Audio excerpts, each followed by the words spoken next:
कौन सी नदी है? माही नदी। सबसे पहले हमने माही नदी का परिचय पढ़ा है कि माही नदी कहाँ से उद्गम होती है, कौन सी झील से, कौन से पर्वत, कौन सी पहाड़ियाँ, कौन सा जिला, कौन सा राज्य हमारे राजस्थान में कहाँ प्रवेश करती है, उसका प्रवाह क्षेत्र कौन सा है, कहाँ जाकर ये समाप्त होती है, तो खंभात की खाड़ी में। बहुत सारी बातें जो है वो हमने पढ़ी। अब हम पढ़ने जा रहे हैं माही नदी की हेडिंग लगाइए, सहायक नदियां।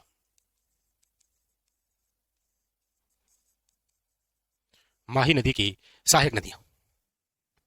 माही नदी की सहायक नदियां।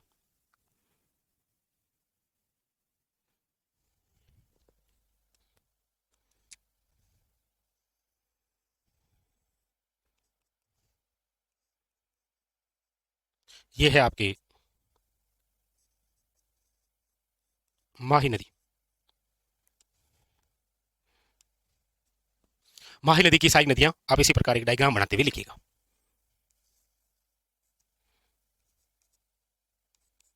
नदी है आपके सामने इरु या इरु या फिर एराव नदी। इरु या फिर एराव नदी। फिर आगे लिखिएगा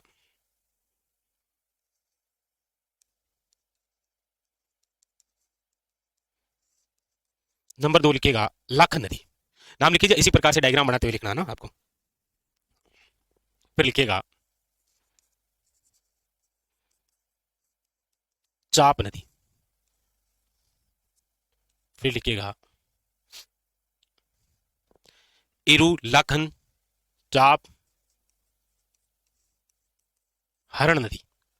इरु, लाखन, चाप और हरण। फिर इसी तरफ से लिखिएगा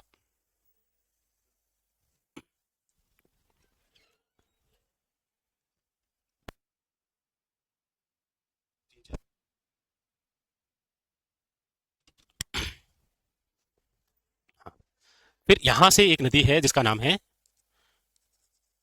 सोम नदी। इस सोम नदी में आकर विलय होने वाली है ये जाखम नदी। लिखिएगा कौन सी है, याद रखिएगा सोम नदी, ठीक है। उसके बाद में फिर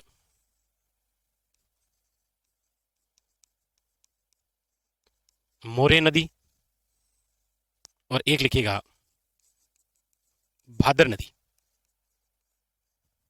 एक मोरे नदी और एक भादर नदी लिखिएगा, ठीक है। इन दोनों का जो बहाव रहेगा वो तो रहेगा आपके डूंगरपुर में। इनका जो बहाव रहेगा वो रहेगा बांसवाड़ा। ये इस प्रकार से उतार लीजिए, ठीक है।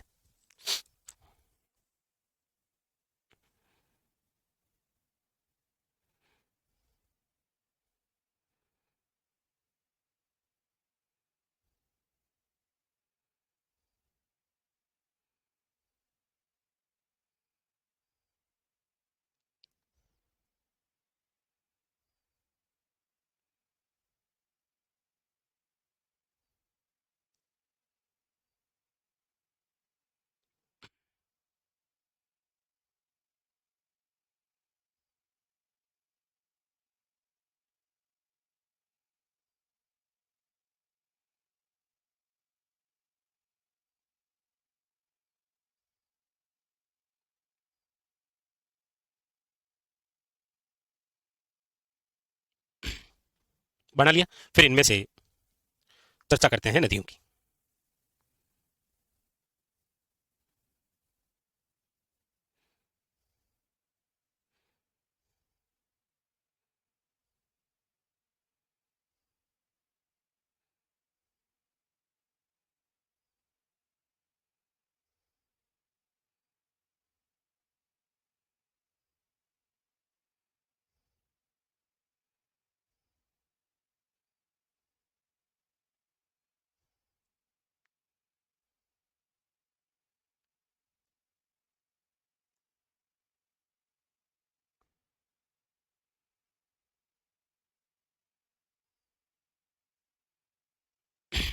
चलिए आगे चलें। अब आप माही नदी की सहायक नदियों में सबसे पहले जिस नदी को हम पढ़ने वाले हैं वह है आपके सोम नदी। कौन सी नदी है? सोम नदी। हेडिंग लगा लीजिए, सोम नदी।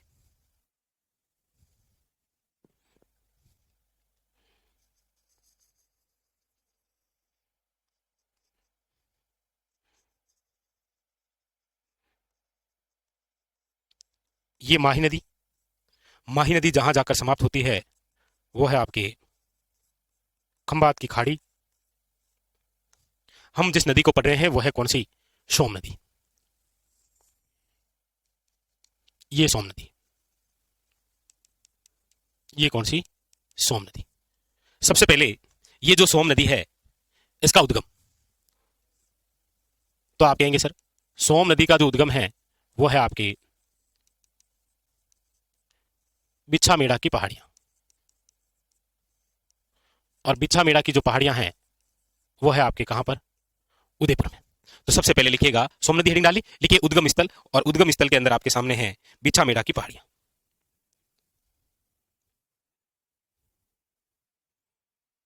बिच्छा मेड़ा की पहाड़ियां, ठीक है, बिच्छा मेड़ा की पहाड़ियां। तो ये जो नदी आपको दिख रही है ये देखो उदयपुर से निकली, फिर ये चलेगी सलुम्बर, सलुम्बर के बाद में फिर ये नदी चलेगी आपके कहां पर? तो आप कहेंगे सर डूंगरपुर। और डूंगरपुर के अंदर जहां पर जाकर ये माही नदी में विलय होती है वो जो ये स्थान है ये है आपके कौन सा? तो नवाटापुरा है, और नवाटापुरा गांव है डूंगरपुर में। तो आप कहेंगे सर हमने सोम नदी का उद्गम लिख लिया, ठीक है, फिर प्रवाह क्षेत्र लिख लिया, 3 जिलों के नाम लिख लिए, फिर आप लिख लीजिए विलय। और विलय आपको पता ही है माही नदी में हो रहा है, और कहां पर हो रहा है? तो नवाटपुरा या नवाटापुरा डूंगरपुर में। यहां पर ये क्या हो रही है? विलय हो रही है इसके अंदर, ठीक है, यहां तक कोई दिक्कत नहीं। फिर ये जो सोम नदी है इस सोम नदी की सहायक नदियां हैं, ये जो सोम नदी है ये स्वयं की सहायक नदियां। तो सोम नदी की जो सहायक नदियां हैं उनके नाम लिखिएगा। सोम की सहायक नदियों के नाम है देखो गोमती है, झामरी है, और टीडी है। ये आपके सोम की सहायक नदियां हो गई। भाई गोमती है, झामरी है, टीडी है, ठीक है। इसमें आप और लिखना चाहेंगे तो लिख लीजिएगा कागदर है, कमला है, और अंबा है। ये सारी सारी जो सहायक नदियां हैं वो आपकी किसकी है? सोम की सहायक नदियां हैं। सोम स्वयं किसकी है? माही की। सोम नदी की बातें क्लियर हुई क्या? सबसे पहले उद्गम बिछामेड़ा की पहाड़ियां, फिर इसका प्रवाह क्षेत्र उदयपुर, सलुम्बर और डूंगरपुर, फिर इसका विलय माही में नवाटापुरा के अंदर, फिर इसकी सहायक नदियां, और उसके बाद में इस नदी पर बनी हुई है 2 परियोजना। एक तो आप लिख लीजिएगा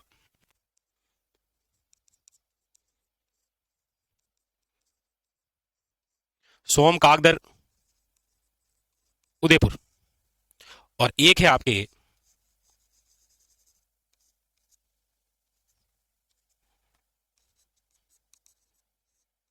सोम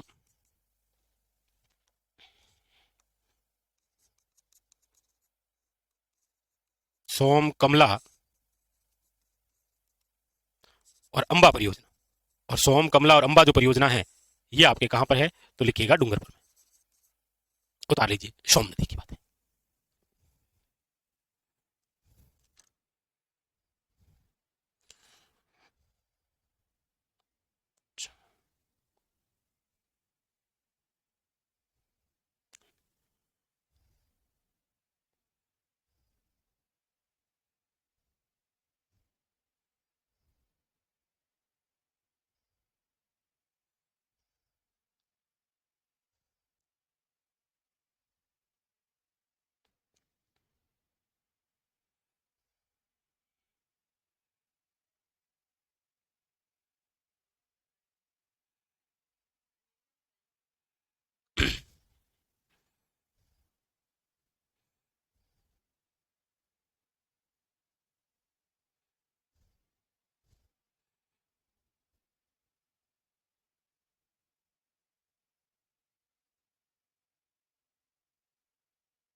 लिख लिया।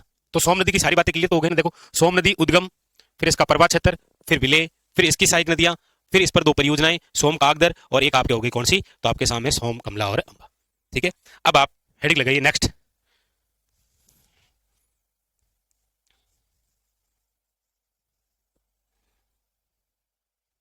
ये देखिए, ये नदी जाकर यहां विलय हो रही है, किसमें, सोम में विलय हो रही है।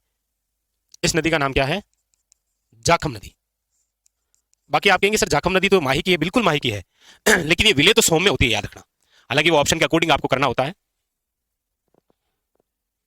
ठीक है, जाखम नदी, जाखम नदी की हम बात करते हैं तो लिखिएगा उद्गम।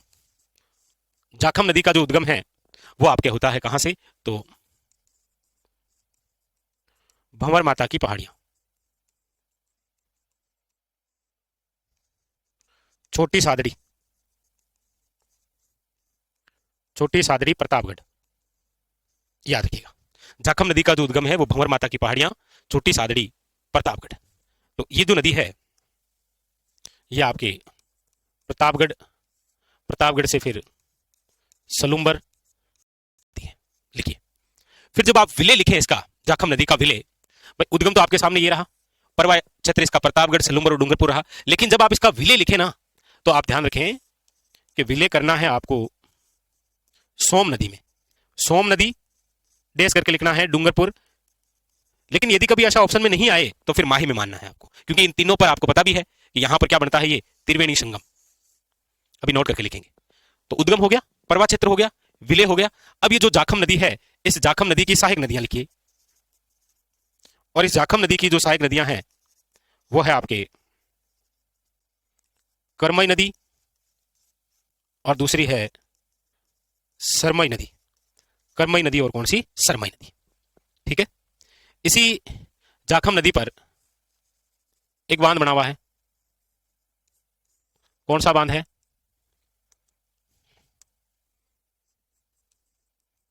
तो आप कहेंगे जाखम बांध है।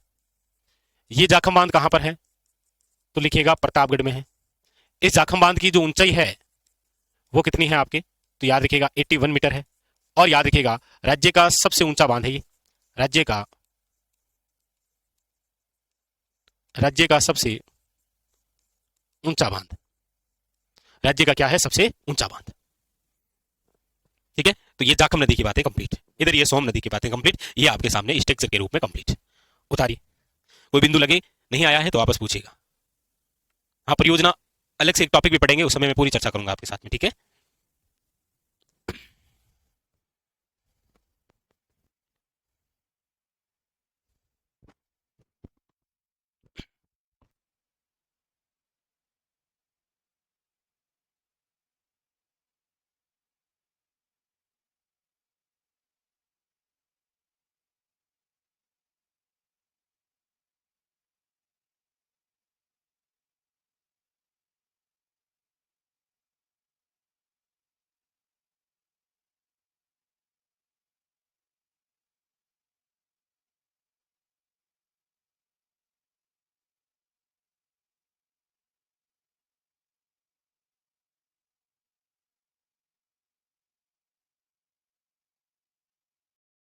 चलिए, तो सोम नदी कंप्लीट हो गई है, और इधर से ये जाखम नदी भी कंप्लीट हो गई। ठीक है, अब एक नोट करके बात लिख लेते हैं हम। लिखिएगा, वो है त्रिवेणी संगम, तीन नदियों का संगम। यहां पर जो त्रिवेणी संगम हमने देखा वो है आपके सोम, माही और जाखम। कहां पर, तो नवाटापुरा। कहां पर है ये, डूंगरपुर में। यहीं पर याद रखिएगा, जहां पर त्रिवेणी संगम होता है वहीं पर एक धाम है, बणेश्वर धाम। इसी बणेश्वर धाम को आप आदिवासियों का कुंभ कहते हैं। क्या कहते हैं, आदिवासियों का कुंभ। और यहां पर जो मेला भरता है वो भरता है माघ पूर्णिमा को, माघ पूर्णिमा। उतारो।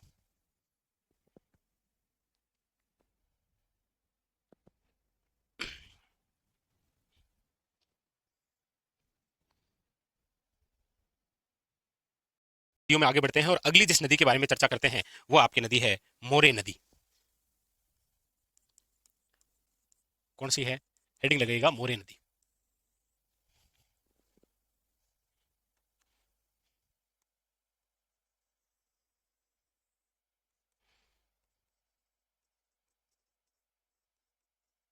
माही नदी, और इसकी आपके हम जो नदी पढ़ रहे हैं वो है ये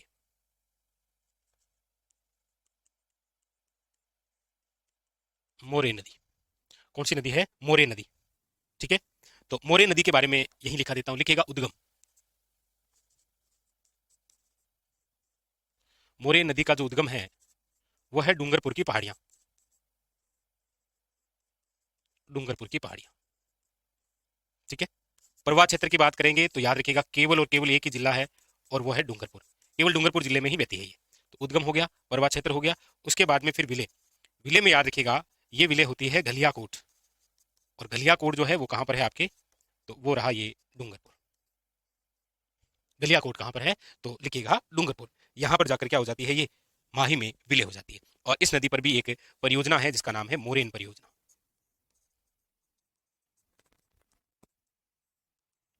ये मोरेन है, एक मोरेल है, वो आगे पढ़ेंगे बनास की सहायक नदियों। तो ये हो गई आपकी कौन सी? मोरेन नदी। ज्यादा बातें नहीं है इसके बारे में, बस इतनी सी बातें हैं। एक जो और नदी इसकी सहायक नदी है वो शायद हमने यहाँ नहीं लिखी थी क्या? हम्म, यहाँ पर हमने एक वो और सहायक नदी नहीं लिखी थी, और वो है आपके ये आप एक छोटी सी और ऐड करना ना, अनास नदी। ये भी हमें पढ़नी है। कौन सी नदी है? अनास नदी। ये भी एक माही की सहायक नदी है, अनास।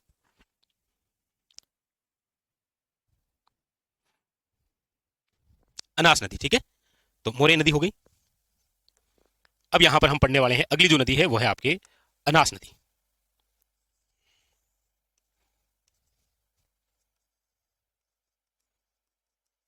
अनास नदी। अनास है जो कि माही की सहायक है, बनास है जो कि चंबल की सहायक है। ठीक है, लिखे अनास नदी के बारे में। अनास नदी के बारे में सबसे पहले लिख लेते हैं उद्गम। देखिए, अनास नदी का जो उद्गम है वो होता है आपके विंध्याचल की पहाड़ियां, झाबुआ एमपी। झाबुआ से विंध्याचल पहाड़ियां, झाबुआ एमपी। झाबुआ एमपी। तो लिखेगा उद्गम। ठीक है, फिर हमारे राजस्थान के अंदर परवा क्षेत्र की बात करेंगे तो बांसवाड़ा से प्रवेश है, और डूंगरपुर के अंदर ये माही में क्या है? विलय है। तो उद्गम हो गया। परवा क्षेत्र लिख लीजिएगा बांसवाड़ा और डूंगरपुर। विलय लिख लीजिएगा कि डूंगरपुर जिले के अंदर माही नदी में। हाँ जी, मैं ही पढ़ूंगा आपको। फिर यहां पर लिखिएगा एक बांध है, और इस बांध का नाम है आपके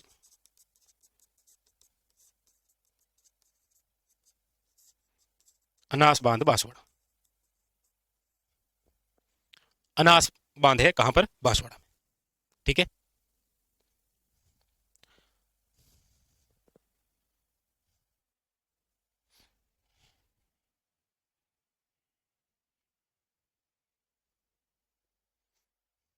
ठीक है। और इसी बांसवाड़ा में इसी नदी पर यदि बांध बना है तो परियोजना भी है। कौन सी? अनास परियोजना।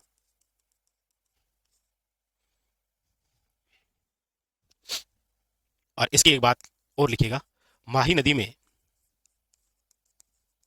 बाई ओर से विले।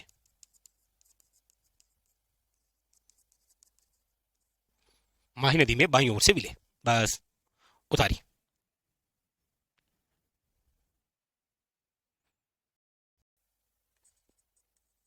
माही की अन्य सहायक नदियां और कौन कौन सी रह जाती है? जो नाम से पूछी जाती है, जो नाम से पूछी जाती है कि माही की अन्य सहायक नदियां और कौन सी है। अब हो सकता है कि आपने नाम सुना कि नहीं सुना। जैसे नोरी नदी, पनाम नदी, ऐसे नाम सुने क्या?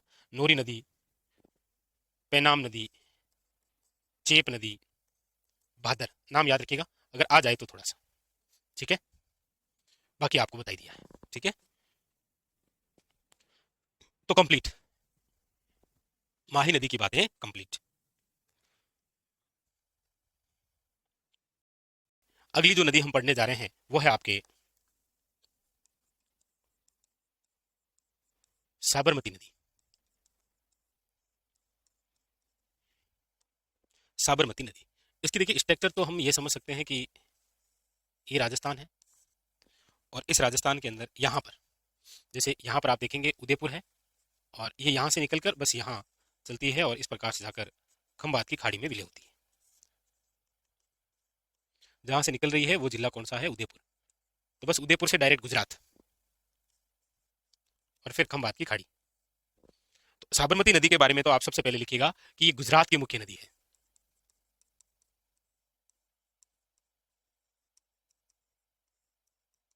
लिखिएगा, गुजरात की क्या है? मुख्य नदी है ये, गुजरात की मुख्य नदी। इसका जो उद्गम है वो आपके अरावली पर्वतमाला से है, यानी कि एक नाल है जिसका नाम है फुलवारी की नाल।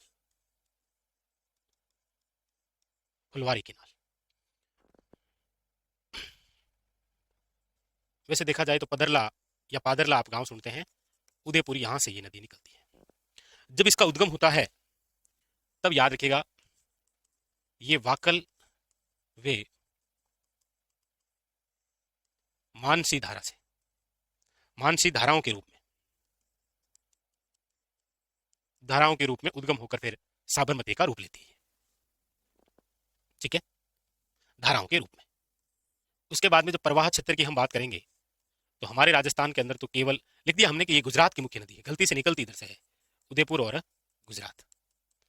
इसकी यदि मैं कुल लंबाई की बात करूंगा कि सर ये जो साबरमती नदी है, इस नदी की जो कुल लंबाई है वो कितनी है, तो आप कहेंगे सर साबरमती नदी की कुल लंबाई जो है वो है आपके 416 किलोमीटर, राजस्थान में है मात्र 45।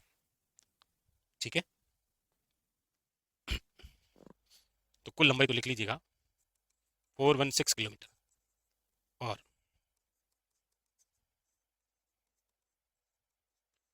राज्य में जो लंबाई है वो है 45 किलोमीटर। ठीक है,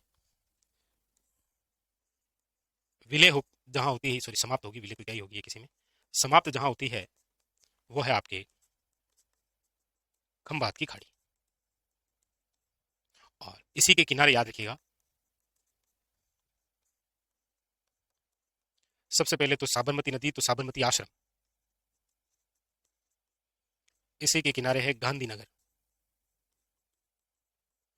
इसी के किनारे है अहमदाबाद। उतार लीजिए, बिल्कुल। तो यहां पर ये साबरमती नदी की बातें हुई, और भी है बातें, अभी करेंगे।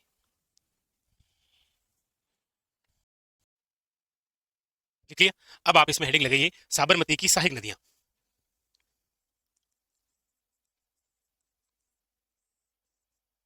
साबरमती नदी की सहायक नदियां, साबरमती नदी की सहायक नदियां।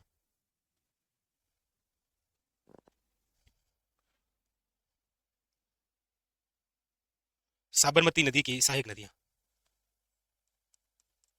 साबरमती नदी की सहायक नदियां।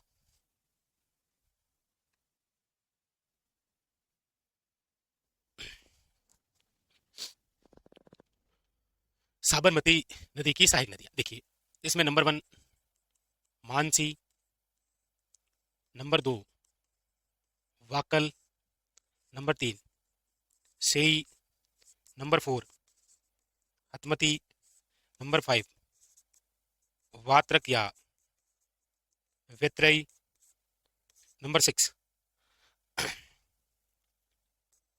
मेशवा, नंबर 7 माजम। ये सारी सारी जो है वो सहायक नदियां हैं, किसकी? साबरमती नदी की सहायक नदियां। इसमें याद रखिएगा कि वाकल और मानसी, ये जो दोनों हैं, याद रखिएगा इन दोनों नदियों को जोड़कर देवास जल सुरंग बनाई गई है। कौन सी जल सुरंग है? देवास जल सुरंग, जो कि कहां पर है? उदयपुर। याद रखिएगा लंबाई 11.2 किलोमीटर, राज्य की सबसे लंबी जल सुरंग है ये, राज्य की सबसे लंबी जल सुरंग।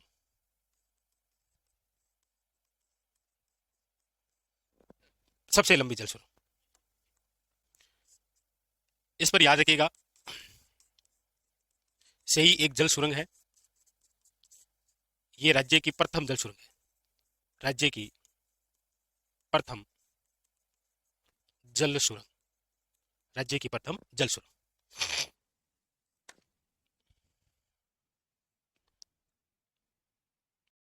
ऐसा उम्मीद है आप सब मस्त हैं और अपनी तैयारी में व्यस्त हैं। आइए शुरू करते हैं आज का हमारा टॉपिक। और आज का हमारा जो बिंदु चल रहा है वो आपके चल रहा है नदियां। लेकिन नदियों में आज जिस भाग की हम चर्चा करेंगे वो रहेगा आपके सामने ये, यानी जहां तक आपने पढ़ा है उसके जस्ट आगे हेडिंग लगाइए, बंगाल की खाड़ी का अपोहा तंत्र।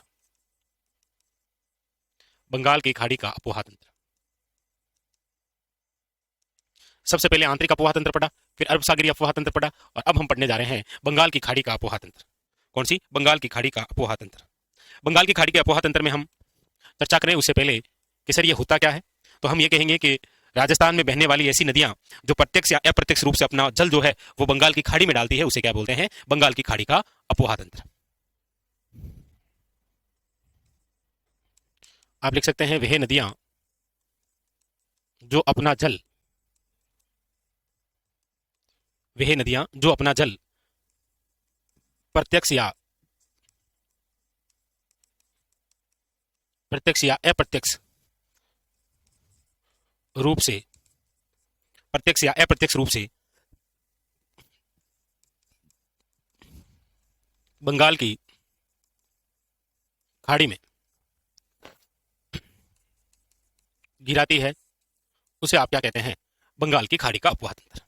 ये जो बंगाल की खाड़ी का अफवाह तंत्र है, ये आपको राज्य में अरावली पर्वतमाला के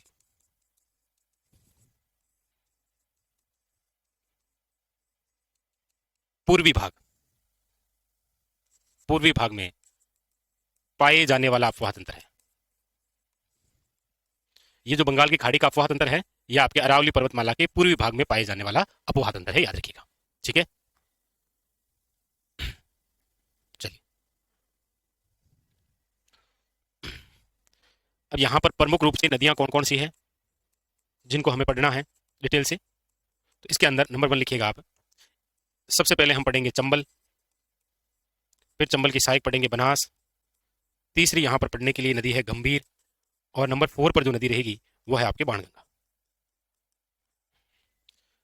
उतारिए।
अरे नहीं, बीच में से क्लास नहीं है, हो सकता है आप में से किसी विद्यार्थी के कोई गलत क्लास जो है वो आ गई होगी अब में, ठीक है। बाकी जिसको जहां से विधिवत रूप से चल रहा है पूरा सेगमेंट, उसी के अकॉर्डिंग पढ़ा रहे हैं, ठीक है। कई बार वो होता है ना कि आप किसी को कॉल लगाते हैं, लगाते कॉल किसी को है और लग कहीं और जाता है, वैसे हो गया होगा, कोई क्लास बीच में से आपकी टच हो गई होगी।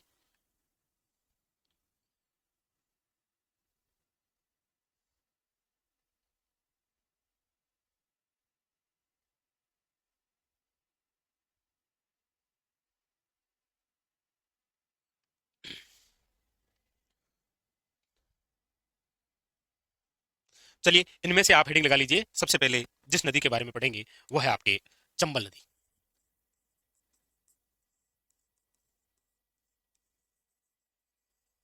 चंबल नदी।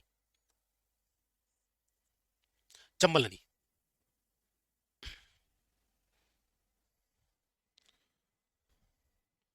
चंबल नदी के बारे में लिखिएगा सबसे पहले।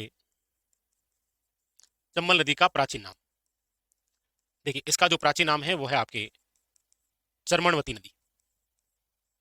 प्राचीन नाम क्या है, याद रखिएगा, चर्मणवती नदी। इस चंबल नदी का जो उपनाम है वो आप कहते हैं राजस्थान की कामधेनु। राजस्थान की कामधेनु इसीलिए क्योंकि सर्वाधिक जल उपयोगिता वाली कोई नदी है तो वो ये चंबल ही है, इसीलिए राजस्थान की क्या है ये कामधेनु। इसके अलावा इसे आप कहते हैं नित्यवाही नदी। नित्यवाही नदी का मतलब है रोजाना बहने वाली नदी, नित्यवाही रोज बहने वाली। इसके अलावा आप इसे कहते हैं बारहमासी नदी। बारहमासी नदी, 12 महीने नदी की बहवे। ये तो इस नदी के नाम हुए हैं प्राचीन और उपनाम। ठीक है, अब हम चर्चा करते हैं इस नदी की पूरी स्ट्रक्चर बनाकर।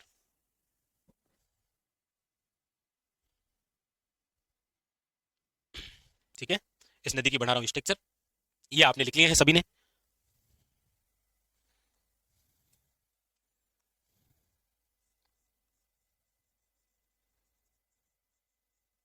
ये स्थान है आपके, पहाड़ी है और नाम है जानापाव पहाड़ी।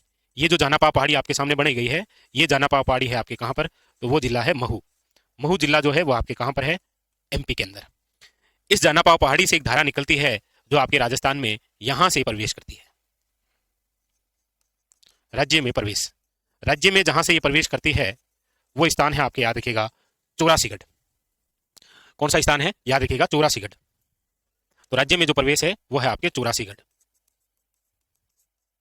चौरासीगढ़ से प्रवेश करने के बाद ये फिर चलती है कोटा, कोटा से चलती है बूंदी, बूंदी से फिर ये इस तरह मुड़ते हुए सवाई माधोपुर, फिर चलती है करौली, उसके बाद में फिर आगे धौलपुर, और धौलपुर से आगे फिर ये चलती है यूपी। यूपी के अंदर यहां पर एक नदी आती है और इस नदी का नाम है यमुना। इस यमुना नदी के अंदर ये विलय हो जाती है। यमुना नदी में जहां पर विलय हो रही है वो स्थान है आपके कौन सा, वो है मुरादगंज। कौन सा स्थान है, मुरादगंज। जिला है इटावा, इटावा जिले का मुरादगंज। और कहां पर, तो यूपी, उत्तर प्रदेश। यानी कि ये निकली कहां से, तो आप कहेंगे सर एमपी। उसके बाद में फिर ये कहां पर बही, तो आप कहेंगे सर राजस्थान। राजस्थान के बाद में फिर ये कहां चली, तो आप कहेंगे सर यूपी। ये इस प्रकार से इसकी पूरी स्ट्रक्चर है। यानी कि आप ये कह सकते हैं कि सर ये जो भाग है ये तो है आपके एमपी में, ये है राजस्थान में, और फिर ये आगे आपके कहां पर है, यूपी के अंदर। ये इस प्रकार से इसकी स्ट्रक्चर है। तो सबसे पहले तो आपने चंबल नदी हेडिंग डाली, फिर इसमें लिखा है इसका प्राचीन नाम चर्मणवती, फिर आपने लिखे हैं इसके उपनाम। उपनाम में आपने राजस्थान की कामधेनु, नित्यवाही नदी और बारहमासी लिखा। फिर उसके बाद में लिखना है आपको उद्गम स्थल। अगला पॉइंट लिखिए उद्गम स्थल, और उद्गम स्थल के अंदर आपको क्या लिखना है, तो आप कहेंगे सर ये रहा उद्गम स्थल, जानापाव पहाड़ी, महू जिला, एमपी। लीजिए, ये इस नदी का क्या है, उद्गम। ये उद्गम लिखिए, जानापाव पहाड़ी, महू, एमपी, ये इसका क्या है, उद्गम है। उद्गम लिख लिया। उद्गम के बाद में अगला जो बिंदु है वो है राज्य में प्रवेश। राज्य में प्रवेश, और राज्य के अंदर प्रवेश आपके सामने लिखा हुआ है कि राज्य में ये जो प्रवेश है कहां से है, तो लिखेगा चौरासीगढ़ से। लिखिए चौरासीगढ़।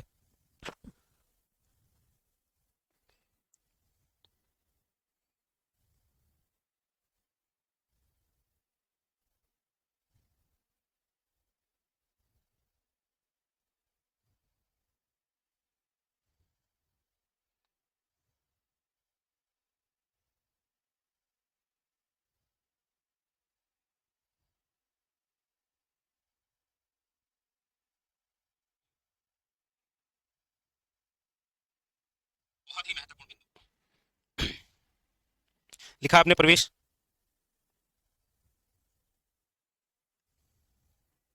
चलिए, तो राज्य में प्रवेश हो गया। अब लिखिएगा आप अगला बिंदु, और वो लिखेगा प्रवाह क्षेत्र। प्रवाह क्षेत्र में क्या क्या आएगा, तो लिखेगा सबसे पहले रावत भाटा, कोष्टक में डालना है चित्तौड़गढ़। रावत भाटा, चित्तौड़गढ़, एक। उसके बाद में फिर ये चलेगी आपके नंबर 2 पर लिखना है कोटा। कोटा के बाद में फिर ये चलेगी आपके बूंदी। बूंदी के बाद में फिर ये चलेगी सवाई माधोपुर। सवाई माधोपुर के बाद में लिखना है करौली। करौली के बाद में लिखना है धौलपुर। ये इसका प्रवाह क्षेत्र है। कौन कौन सा प्रवाह क्षेत्र हुआ, तो आप कहेंगे सर सबसे पहले रावत भाटा आ गया, फिर कोटा आ गया, फिर बूंदी आ गया, फिर सवाई माधोपुर, फिर करौली, और फिर कौन सा है, धौलपुर। ये इसका लिख लीजिए प्रवाह क्षेत्र।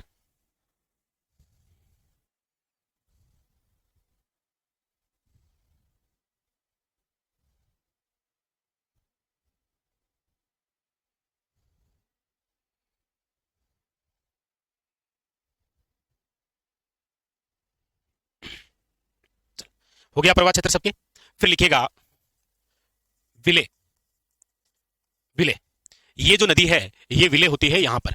अच्छा, विले हो किस में रही है? तो आप लिखेंगे सर, विले में लिखेगा यमुना नदी में, लिखेगा विले यमुना नदी में। अच्छा, कहां पर? तो स्थान आप कहेंगे सर, स्थान है मुरादगंज। मुरादगंज कहां पर है? तो आप कहेंगे सर इटावा। और इटावा कहां पर है? तो याद रखिएगा यूपी। लीजिए, यहां पर जाकर ये क्या होती है? विले होती है।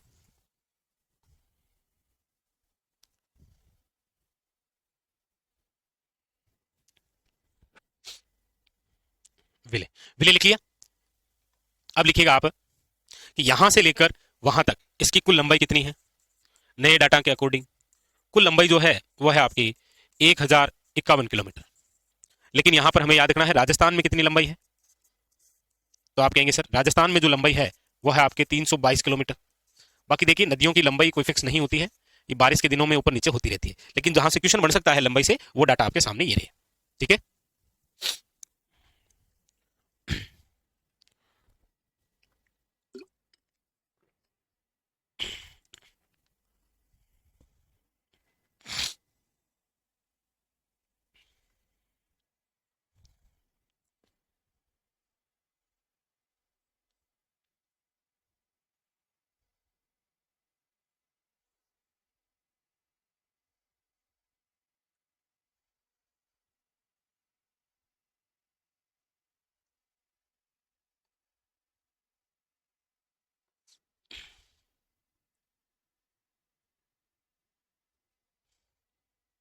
कंप्लीट।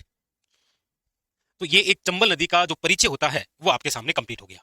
एक बार वापस देख लीजिएगा, यदि कोई बिंदु रह भी गया है तो वापस ऐड करिएगा। सबसे पहले हमने लिखा चंबल नदी का प्राचीन नाम।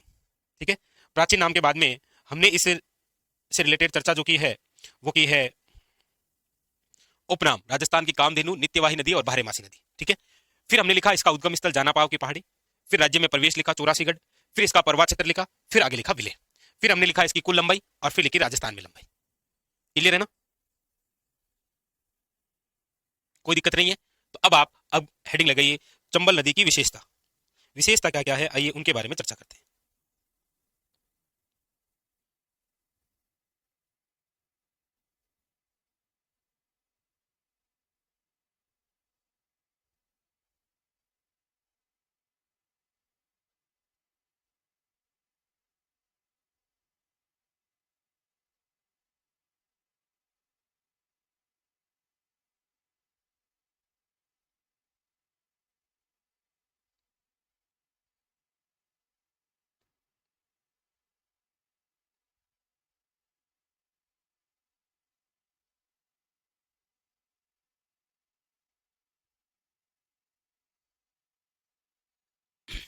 ठीक है, अब आप हेडिंग लगा लीजिए चंबल नदी की विशेषता क्या क्या है।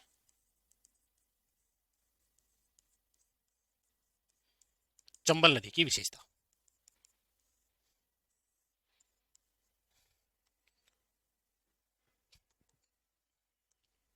विशेषता के अंदर लिखिए नंबर 1। सबसे पहले, सबसे पहली बात आप लिखेंगे कि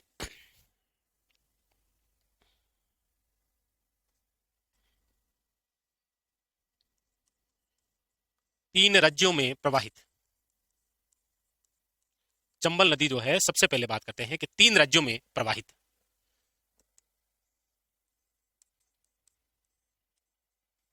तीन राज्य MP plus Rajasthan plus UP. सबसे पहले तो ये लिखो आप कि तीन राज्यों में प्रवाहित होने वाली जो नदी है वो यही है।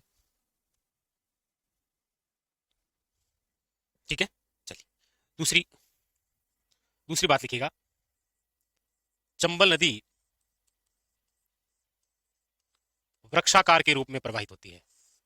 वृक्षाकार के रूप में प्रवाहित, क्योंकि देखिए अभी तक जो नदी हमने देखी है ना, केवल वो केवल और केवल सिंपल चंबल नदी देखी है।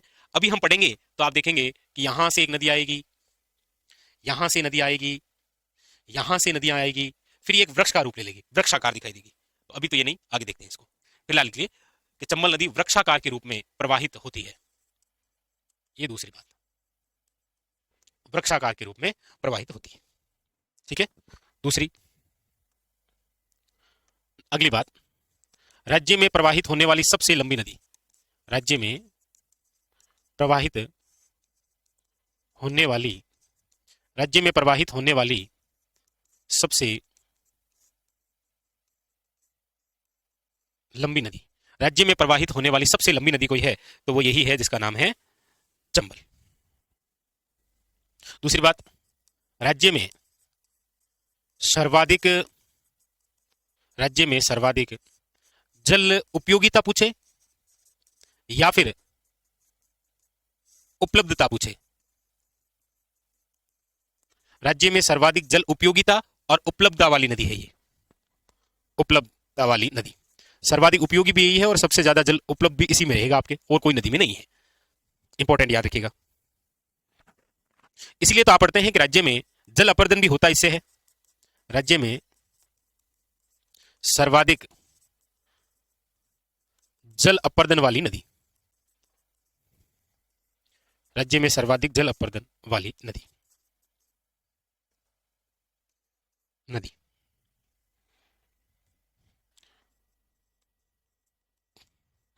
चंबल बेसिन।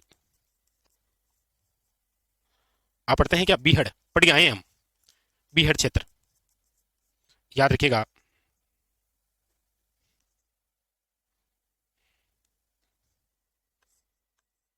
उत्खात स्थलाकृति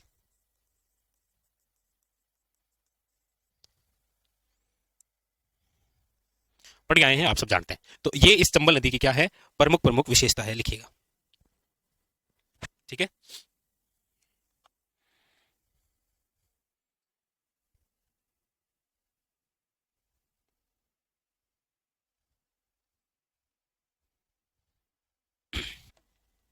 लिखिए।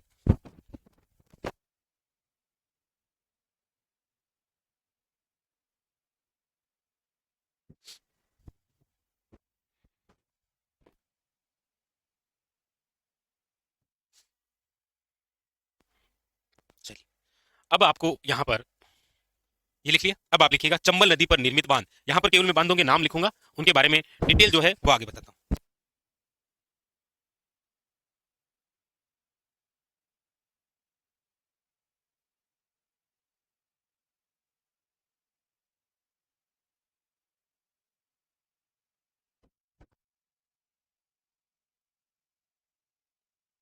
चलिए लिख लिया। अब आप हेडिंग लगा लीजिए चंबल नदी पर निर्मित बांध। यहां पर केवल बांधों के नाम लिखेंगे, बांधों की जो डिटेल है वो हम चंबल परियोजना के समय पढ़ेंगे, इसके बाद में परियोजना ही पढ़ेंगे डायरेक्ट। ठीक है। तो चंबल नदी पर निर्मित बांध,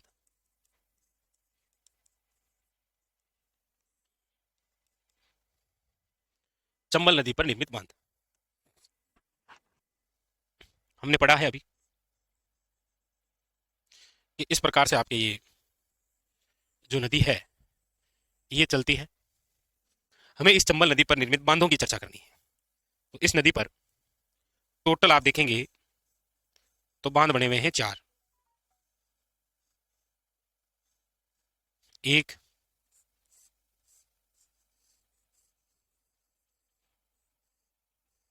2,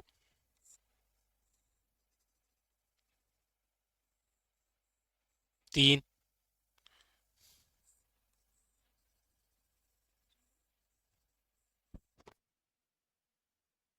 4।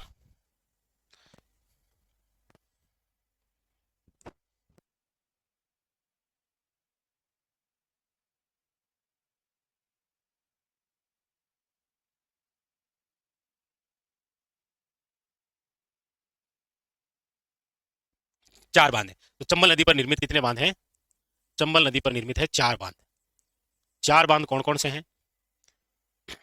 नंबर 1, पहला जो बांध है वो है आपके गांधी सागर बांध।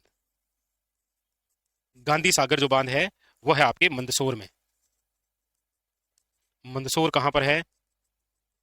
एमपी में। दूसरा बांध है राणा प्रताप सागर बांध। ये जो राणा प्रताप सागर बांध है ये है आपके रावत भाटा चित्तौड़गढ़। रावत भाटा चित्तौड़गढ़। नंबर 3 पर जो बांध है वो है आपके जवाहर सागर बांध, कोटा। और नंबर 4 है कोटा विराज कोटा। ये तो इसका उद्गम है नदी का, और ये इसका मुख है जो आगे से आगे चलता गया मोहाना। क्वेश्चन आता है, चंबल नदी पर निर्मित बांधों का उद्गम से मोहाने की ओर सही क्रम बताइए। तो ये सही क्रम है, पहला गांधी सागर, दूसरा राणा प्रताप सागर, तीसरा जवाहर सागर और चौथा कोटा विराज। मोहाने से उद्गम की ओर पूछे तो फिर इधर से पहला, दूसरा, तीसरा और चौथा होगा। लिखिए।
लिख लिया चंबल निर्मित बांध। अब लिखिएगा अगला, एक जलप्रपात है। जलप्रपात का मतलब है वाटरफॉल। कौन सा जलप्रपात है? तो लिखिएगा वो है चूलिया जलप्रपात। चूलिया जलप्रपात, हेडिंग डालो। ये जो चूलिया जलप्रपात है, ये आपके कहां पर? तो लिखिएगा चित्तौड़गढ़। कहां पर है? चित्तौड़गढ़। चूलिया जो जलप्रपात है, कौन सी नदी पर है? याद रखिएगा, चंबल नदी पर। इसकी ऊंचाई कितनी है? तो याद रखिएगा 18 मीटर। मोहाना मीन्स एंडिंग, नहीं नहीं, वो मोहाना जो चलता रहता है भाई। एक तो नदी जहां से उद्गम हुई वो, और फिर उद्गम होकर ये जो भाग चल रहा है ना, ये देखो, ये मोहाना इसका मुंह है। ये जाते जाते ये मुंह जाकर कहां पर विलय होता है? यमुना के अंदर। वो मोहाना कहलाता है, और ये जहां से निकलती है वो उद्गम होता है।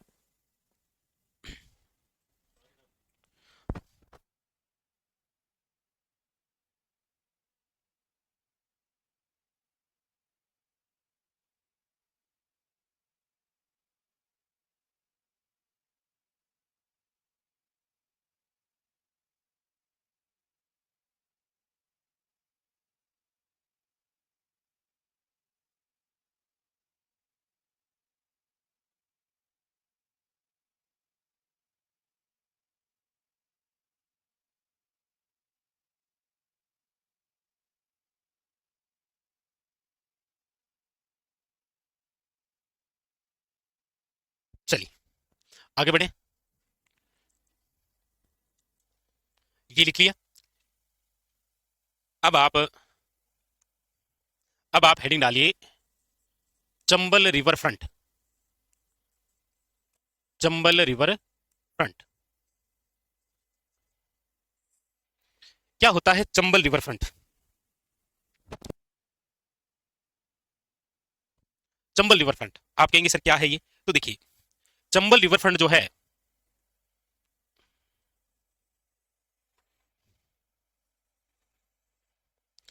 यहां पर एक स्थान है,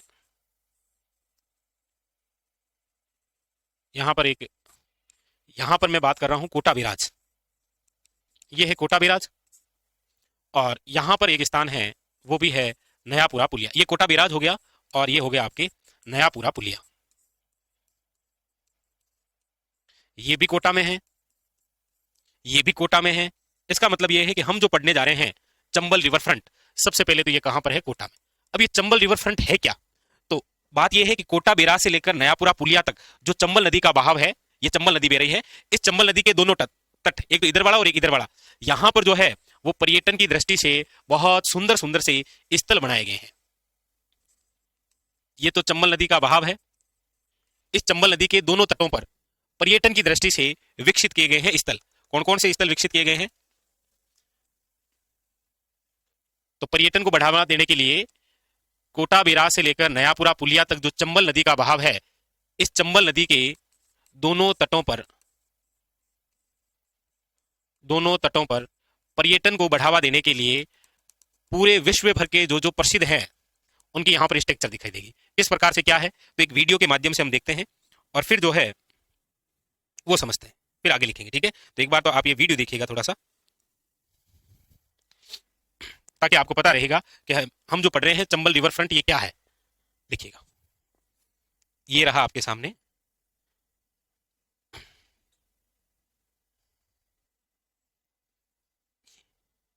explore confirm.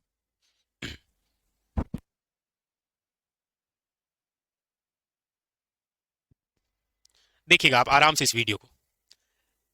Kota Chambal river front, अब ये देखो चंबल नदी बह रही है, इसके दोनों तट, ये देखिए एक वो और एक उधर, क्या क्या है देखिएगा आप, बहुत ही शानदार तरीके से। कोटा बिराज से लेकर जो नयापुरा पुलिया है ना, वहां तक जो चंबल बहती है, उसके दोनों तटों पर इस प्रकार से ये विकसित किए गए हैं।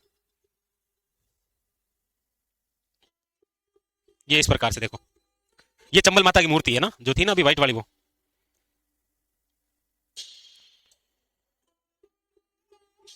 यहाँ पर देखो हवा महल की झलक दिखती है आपको। ये पूरे, ये चंबल माता की मूर्ति।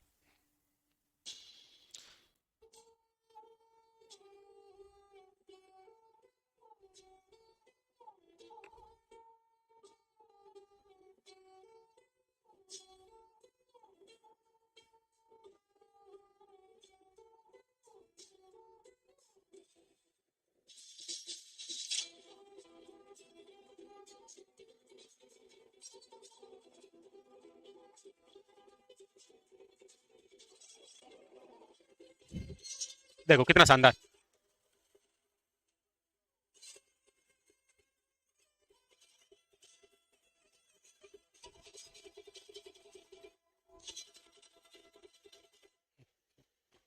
तो ये इस प्रकार से बहुत ही शानदार सा बना हुआ है।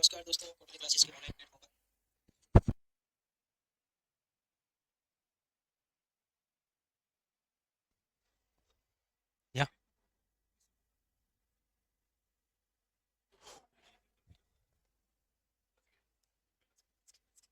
चलिए, तो इस प्रकार से ये था आपके चंबल रिवर फ्रंट। ठीक है, तो चंबल रिवर फ्रंट से संबंधित क्वेश्चन कैसे कैसे आते हैं, आइए इनके बारे में चर्चा करते हैं। तो सबसे पहला क्वेश्चन तो आपके सामने यही रहा कि ये जो चंबल रिवर फ्रंट है, ये चंबल रिवर फ्रंट आपके कहां पर?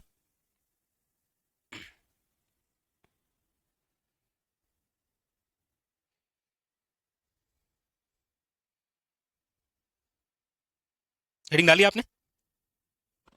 लीजिए, तो लिखा आपने कोटा।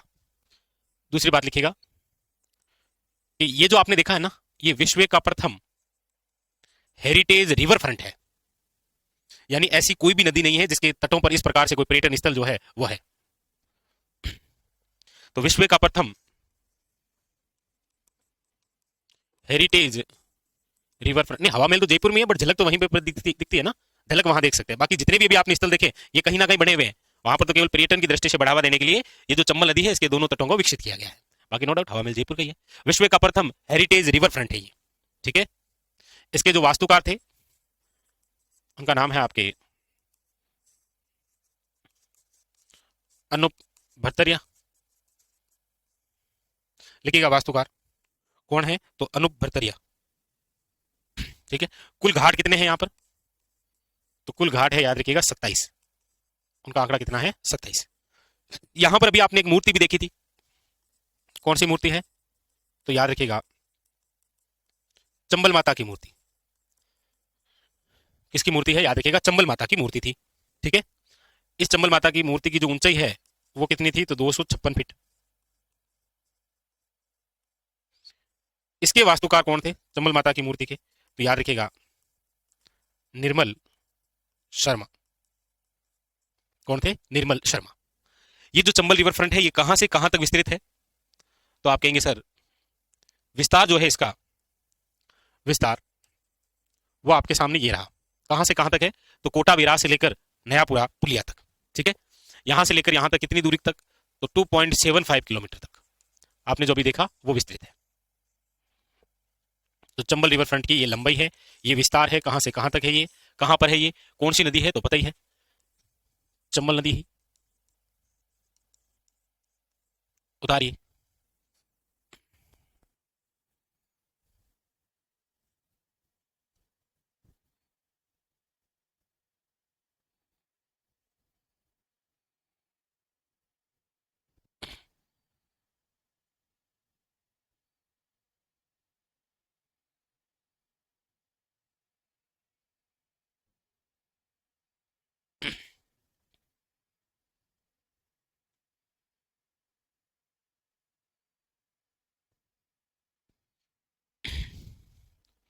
हाँ, इसके उद्घाटन की बात करेंगे तो सितंबर 2023 में हुआ था ना, 23 के अंदर कांग्रेस सरकार ने किया। लेकिन 23 से लेकर आज तक कभी किसी एग्जाम में क्वेश्चन आया नहीं है इसका। पता नहीं क्यों नहीं आया, बाकी आना चाहिए था।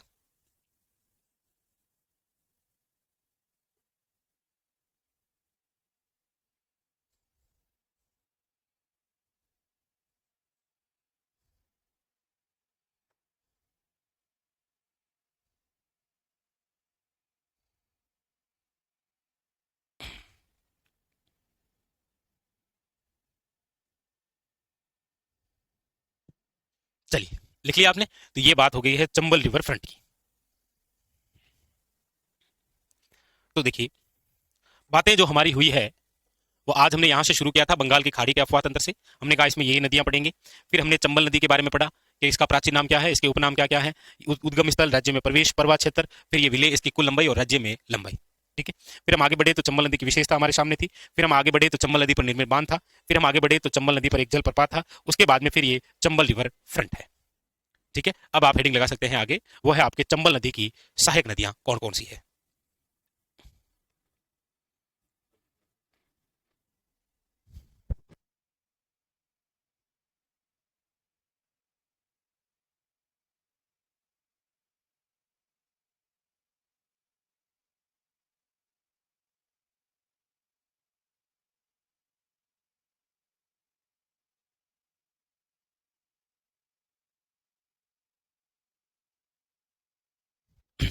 चलें आगे, हेडिंग डालिए।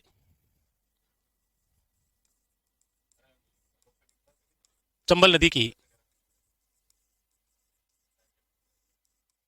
चंबल नदी की सहायक नदियां।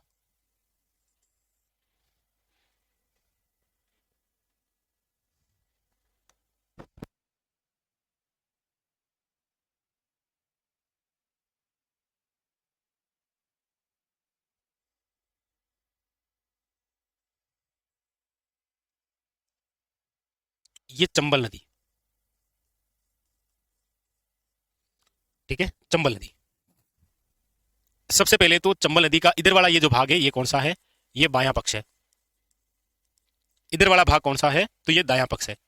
ये ध्यान रखिएगा सबसे पहले तो, कि चंबल नदी के कौन से दिशा से कौन सी नदी आकर विलय होती है। ठीक है। चलिए, सबसे पहले लिखते हैं इधर से।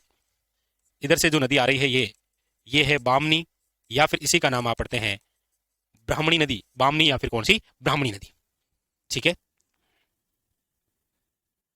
उसके बाद में फिर है आपके अगली नदी, और वो है ये, इसका नाम है मेज नदी। कौन सी नदी है? याद रखिएगा, मेज नदी। ठीक है, मेज नदी। इसी मेज नदी की सहायक नदी है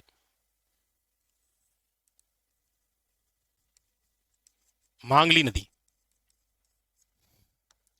इधर एक नदी है,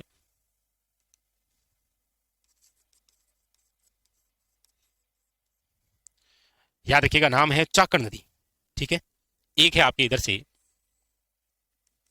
वो है आपके कुराल नदी, कुराल, कुराल। कौन सी है? कुराल।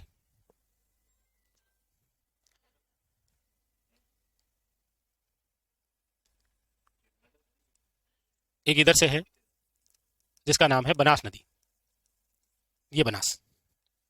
ठीक है। तो इधर से बामनी है, कुराल है, मेज है, मांगली है, चाकण है और बनास है। ठीक है। इधर से हम देखते हैं तो मिलती है हमें काली सिंध,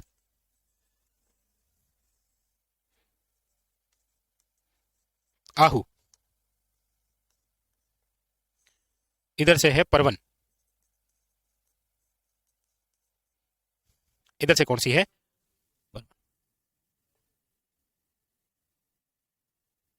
ठीक है। ठीक है, फिर लिखिएगा अगली एक है आपके ये पार्वती। अगली एक और नदी लिखिएगा, कौन सी है? पार्वती नदी। ठीक है।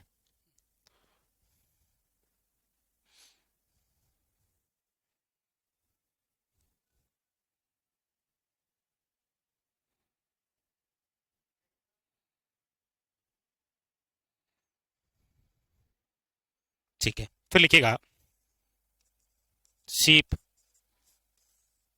फिर लिखिएगा कुन्नू। तो ये इसकी सहायक नदियां हैं, उतारिएगा पूरी इसकी, चंबल की। फिर इनमें से एक एक तट की हम पढ़ेंगे, पहले दाएं की पढ़ेंगे फिर बाएं की पढ़ेंगे। ठीक है। उतारिएगा चंबल की सहायक नदियां। अब आपको ये लग रही है ना वृक्ष आकार, वृक्ष के समान।